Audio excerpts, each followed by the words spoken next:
gestionar mal el proceso de reconversión, que en Argentina va a ser gigantesco, según ustedes, estoy convencido, de magnitud superior a la de los años 90, mal gestionado, yo creo que eso significa un resurgimiento del kirchnerismo a plazo fijo. O sea, no es tan fácil de que el país va a soportar cualquier cosa, porque el país da tantos golpes y sofocones tiene que uno más, hay que mirarlo bien el tema, ¿no? ¿Cómo está evaluando esto que el gobierno estaba a punto de aprobar, ya lo tiene cocinado en el Congreso, esta reforma laboral? ¿Qué significa? ¿Qué hay detrás de esta reforma laboral? Bueno, el gobierno está haciendo un esfuerzo mayúsculo por conseguir que la ley vaya al boletín oficial, ¿eh? La duda es si ese esfuerzo va a obtener resultados positivos tanto para el sistema económico como para el sistema de empleo, ¿no? Esa es la duda. Entonces, para ir despejando esa duda, hay que ver cómo encara el gobierno la reforma laboral. Entonces, tiene algunas cosas singulares. Por ejemplo, resuelve encararla quebrando la tradición de tripartismo, es decir, sin dialogar a cara descubierta por lo menos con los sindicatos, con la CGT y con los empresarios, ¿no?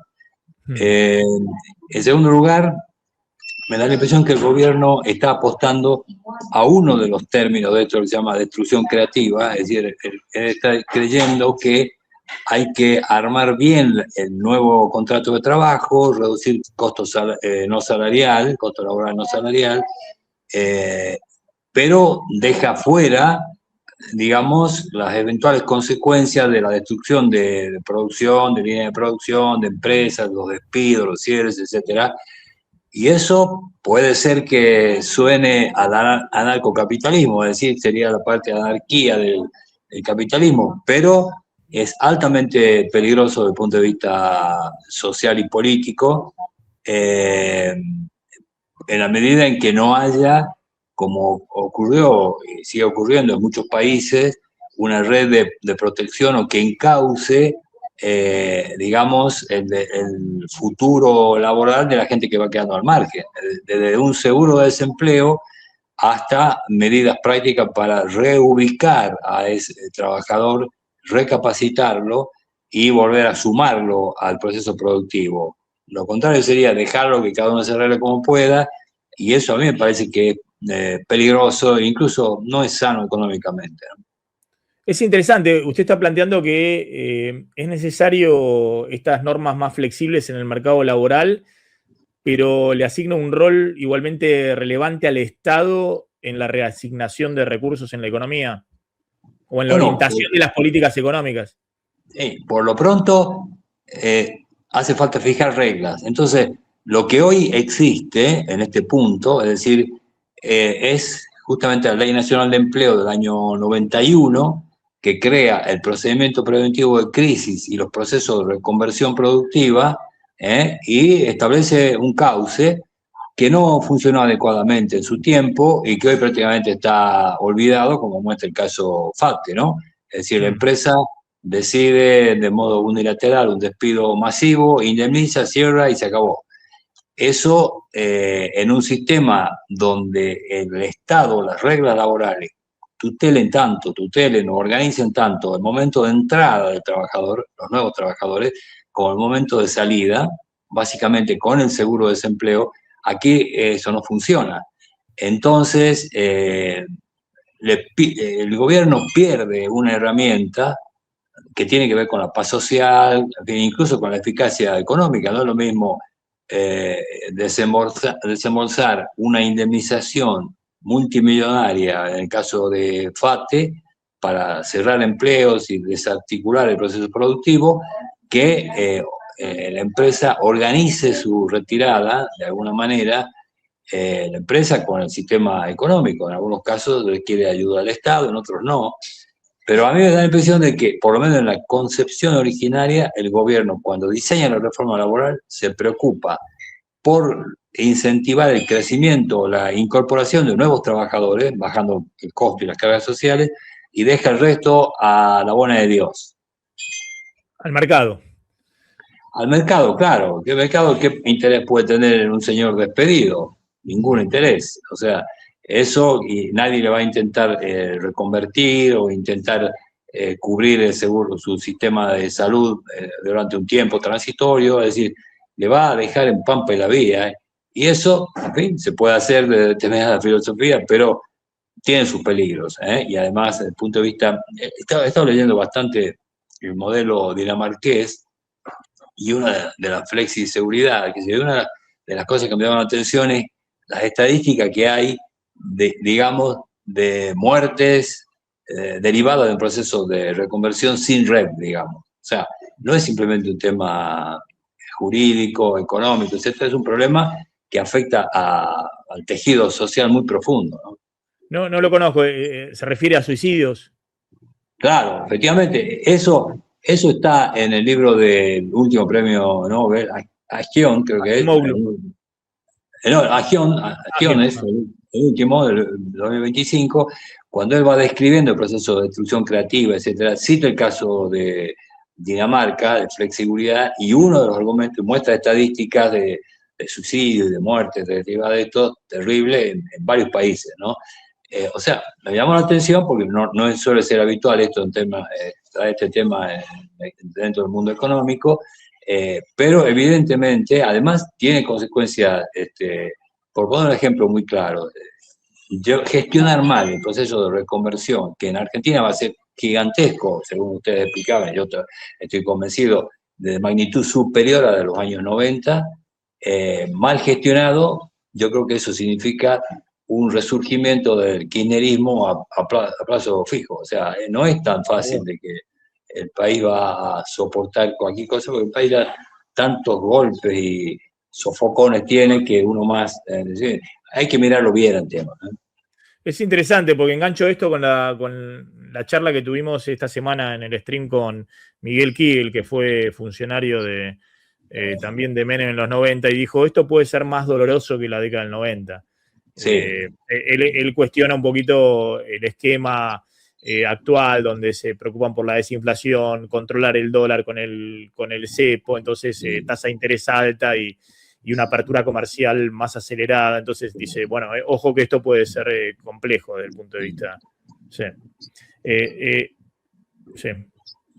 No, lo que yo pienso es que la reforma, primero que es la reforma laboral y sindical y del sistema de seguridad, incluidas las obras sociales, es imprescindible. El país ya no aguanta manejarse con tres sistemas que están en quiebra, han perdido credibilidad y no producen los resultados esperados o prometidos en los años 40. Eso hay que reformar. Ahora, el problema es que esa reforma tiene que encajar con una serie de factores. Hay factores culturales que son difíciles de comprender, pero que pueden terminar frenando a la reforma, o factores judiciales. O sea, si el gobierno, a veces da la impresión que piensa que reformar el mercado de trabajo y las relaciones sindicales es como reformar el registro del automotor. Busca una norma, un formulario, le pone un sello y adelante. Y esto es de una complejidad enorme, y además la historia reciente está plagada de fracasos que intentaron de una manera, de otra. Se armaron coaliciones en un sentido, en otro. El Cordobazo surgió de una errónea, digamos, diseño del sindicato de empresas, por ejemplo. En fin, es un asunto que requiere un mayor tratamiento, no hay que apresurarse, y en fin, hay que escuchar todas las voces. Yo creo que el gobierno ahí está un poco débil, ¿no? Martín, sumate. Sí, Armando, Sí. ¿en qué medida la política y en particular la actividad parlamentaria es un obstáculo para, digamos, aceitar la transición de un modelo al otro? Bueno, yo creo que el problema es que yo estoy viendo los debates muy por encima, ¿no? Pero me da la impresión que son insustanciales. Es decir, el debate parlamentario, la gente llega sobre la hora, va a poncho, como se dice a poncho, va, se presenta, pide la palabra, o le quita el enchufe a un micrófono, pero no hay un debate profundo. Quizás porque la propia urgencia del gobierno, que presentó la versión final media hora antes de que se vote, me parece, que perjudicó este asunto, hizo que la reforma y después en la opinión pública, nosotros, los ciudadanos, los comunicadores, también fueron entrando de a poco, y hoy sí creo que hay un debate, y la gente se sorprende, por ejemplo, pero ¿cómo es esto que la enfermedad es inculpable? ¿Pero cómo es esto que el convenio de empresa? Y recién ahora hay un debate, en fin, incipiente, que hay que promoverlo y dejar que la gente, en lugar de descalificar y de agredirse, qué sé yo, hay que buscar diseños que complementen y que resuelvan los problemas del empleo, que además no son lo mismo los problemas que tiene la Argentina industrial desarrollada del centro del país que los que existen en el norte subdesarrollado o en la Patagonia, que tienen sus propias características. O sea, ahí también hay un defecto del gobierno. Entonces le dice a los gobernadores, vos haceme votar la ley y yo te hago una autopista. Pero eso, digamos, es muy rudimentario y eso va a generar daños mayores. Lo que va a hacer es que el norte va a seguir siendo va a continuar estancado los próximos 30 años, ¿no? Armando, yendo concretamente a la ley, a ver, viendo algunos puntos, ¿la ley abarata las indemnizaciones por despido? Bueno, para los que están contratados en blanco, sí, lo abarata la indemnización porque va a recortar flecos que se fueron añadiendo a la base de cálculo de la indemnización. Sí. Lo va a resolver de esa manera, habrá que ver cómo lo entienden luego los jueces, pero me parece que eso sí. Ahora, eso se refiere, no sé, a 3 millones de trabajadores, sobre 12 millones de trabajadores que hay. 3 millones van a tener, el empleador va a tener esa ventaja. Ahora, el resto, o sea, de trabajo no registrado y demás, eso no van a experimentar ningún beneficio, digamos, tangible con la reforma. A mí me decía un empresario, Rapalini, el presidente de la UIA, que el tema del FAL, el Fondo de Asistencia Laboral, que para las empresas pyme decía, no, esto es bárbaro, porque el empresario directamente está haciendo el aporte 2,5% al ANSES, y ahora con ese aporte se va a crear un fondo con el cual se pagan las indemnizaciones. O sea que él lo veía muy positivo y decía que tenía un impacto, porque los empresarios decíamos, ¿qué más queremos? Es como si nos estuviera pagando el Estado, porque ese aporte ya lo hacemos a la seguridad social, y ahora eso lo ponemos en un fondo, se irá capitalizando con interés en el sistema financiero, y después con eso se pagan las indemnizaciones. ¿Usted cómo ve ese sistema? Bueno, eso es como la frazada corta, no sé cómo se dice. O sea, el problema es que los fondos que Argentina destina a la seguridad social, todas las cargas sociales, están los sistemas que se derivan o que se financian con las cargas sociales están en crisis total. Sí, claro. O sea, el sistema de obras sociales, que es muy costoso y demás, no brinda a los trabajadores las prestaciones que son imprescindibles o que se prometieron con el programa médico obligatorio. Entonces, si el gobierno de alguna manera, por esta vía del fondo, desfinancia la seguridad social, tenemos un problema. O sea, la idea es que el gobierno tiene que poner en la mesa la reforma del sistema de obras sociales en general, el sistema jubilatorio y todos los sistemas anexos de ayudas que se financian con las cargas sociales, la RTE, y también poner ahí la enfermedad inculpable. Entonces, de esa manera sí que pudiera tener consistencia, pero decir, mire que el empresario, en lugar de poner esto en cargas sociales que se quitan de la caja del Estado, la pone en un fondo, significa que la caja del Estado va a tener menos dinero y va a seguir malgastando además, y además dinero que no administra el Estado, sino en algunos casos los sindicatos, ¿no? Pero este sistema existe en otros países, digamos, estos fondos de indemnización. Algunos dicen, bueno, también lo que quiere el ministro es crear un fondo, calculan entre 3.000 y 4.000 millones de dólares al año, que se va acumulando y que va a generar como una especie de mercado de capitales, porque ese fondo después va a invertir en acciones, en letras del tesoro en pesos, en distintos activos, y va a ser también una fuente de financiamiento que puede ser financiamiento para empresa o financiamiento para el propio Estado, ¿no? Que está todo el tiempo refinanciando su deuda, ¿no? Yo no conozco.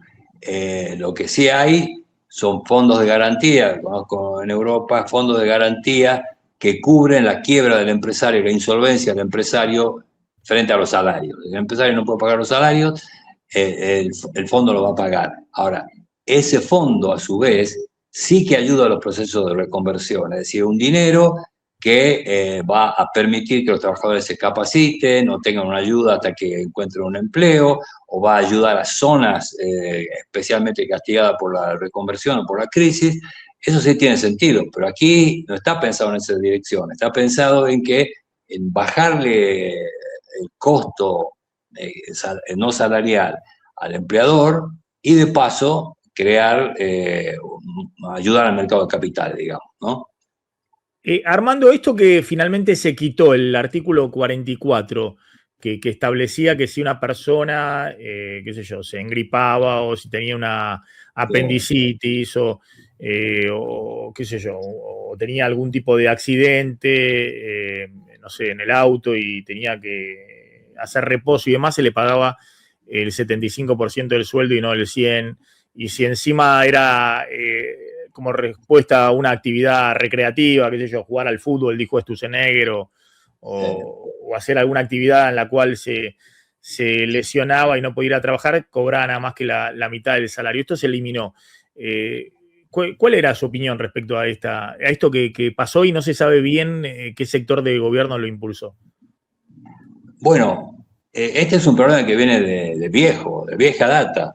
Lo que ocurre es que no estaba sobre la mesa, entre otras cosas porque es uno de los argumentos para el trabajo clandestino, no registrado. Es decir, como uno empresario tiene la amenaza de que le va a caer una enfermedad y va a tener que seguir pagando los salarios, y tipo se pone en negro, ¿no? Viene de lejos. Pero la solución de lejos, que dice que el empresario individual o la empleada doméstica, por ejemplo, o un empleador va a tener que pagar 6 meses, 8 meses, 12 meses sueldo de una salida, una solución absurda que nosotros sobrellevamos a veces sin saber siquiera cómo venía, ¿no? Ahora, la contrasolución, que es bruscamente cortarle una parte de la remuneración a ese trabajador, tampoco es buena solución. Entonces, además, es una solución anormal, porque esos son temas que se financian y se resuelven y se controlan con mecanismos de seguridad social. Es decir, así como en su día las RT pusieron orden dentro de un sistema lleno de fraude y de falta de cobertura, ahora hace falta un sistema de seguro social que cubra la enfermedad inculpable y que controle el ausentismo, entendido como un fraude, digamos, al empleo, ¿no? Es decir, auditorías médicas y demás que controlen que efectivamente... Exactamente. Claro. O sea que usted está de acuerdo que se haya quitado respecto a cómo se había diseñado. Bueno, en el sentido de que eso como muchas cosas de la reforma Milei, lo que está haciendo es abrir un camino o dejando, postergando, pero ya algo dentro de la agenda. Eso me parece bien. Ahora, si dicen que lo retiran para que los próximos 50 años siga todo igual, me parece mal. El retiro, el reconocimiento de que ese diseño entre gallos y medianoche no sirve, pero provoca daños no previstos y que difícilmente la sociedad va a aceptar. Entonces dice, bueno, yo retiro, pero abro una mesa, una negociación, un proyecto, lo que sea, para darle una solución a este problema en línea con lo que ocurre en muchos países, no se trata de inventar. Martín, la última tuya para Armando Caro Figueroa. Sí, Armando, ¿en qué situación está nuestra normativa laboral en la Argentina en comparación con otros países de la región, países comparables? Digamos, nuestra jornada es muy larga, los empleados tienen demasiados derechos, los empleadores tienen demasiadas cargas. Más o menos, ¿dónde nos orientamos? ¿No? Porque hay mucho ruido, mucha agresividad de todos lados, y para tener una noción más o menos. Bueno, yo creo que es un tema central, es decir, la gente que defiende el statu quo y defiende la ley de paritaria del año 53, la ley de jornada del año 1929, la ley de contrato de trabajo del 73, en fin, todo esto cree que es el mejor sistema del mundo. Y eso es absurdo porque los resultados, ese sistema laboral ni ayuda a la creación de empleo, ni genera empleo de calidad, ni nos ha dado los trabajadores y los salarios y beneficios sociales más altos del mundo, como creen algunos. Esto es un desastre. Genera desempleo, pobreza, y si uno se desplaza hacia el norte, genera hacinamiento, indigencia, es terrible. Entonces, y genera el conurbano, por ejemplo. Entonces, creer que esto no hay que tocarlo porque corresponde a la esencia de la argentinidad es un error. Esto funciona muy mal en términos comparados. No hay duda que los trabajadores de los países más desarrollados viven mejor, tienen mejores salarios, mejores jubilaciones, mejores prestaciones, aunque ahora muchos de esos países están, digamos, necesitados recortar derechos. Y en Argentina, por ejemplo, el derecho a la negociación colectiva prácticamente se traduce solamente en la grilla salarial. No hay un proceso de negociación colectiva, entre otras razones porque hay normas y costumbres que congelaron los convenios colectivos en el año 75. Entonces, yo tengo la peor imagen del sistema y creo que esto va a durar poco, tiene que ser reformado de manera urgente. No es cierto que el problema de Argentina sea ni la conflictividad social, tenemos los índices más bajos de conflictividad de los últimos años medidos en huelgas, ni es cierto que los salarios se hayan desbordado el sistema de productividad y que entonces si yo ajusto los salarios, Argentina va a florecer. Hay que mirar, el problema yo creo que es un problema esencialmente de productividad y es un problema de elementos que contribuyen a la productividad, empezando porque la productividad en Argentina, vaya a ser porque se convirtió en una bandera de la derecha. Entonces, no, a quien habla de productividad dice este de derecha. En cambio, yo leyendo, aprendiendo, encontré que el primer peronismo, cuando va a gestionar la primera crisis Perón del año 53, llama a productividad. El conoce la productividad, claro, y él le mete a los trabajadores en la cabeza, y hasta a los niños, que eran niños, esto de producir, producir, producir.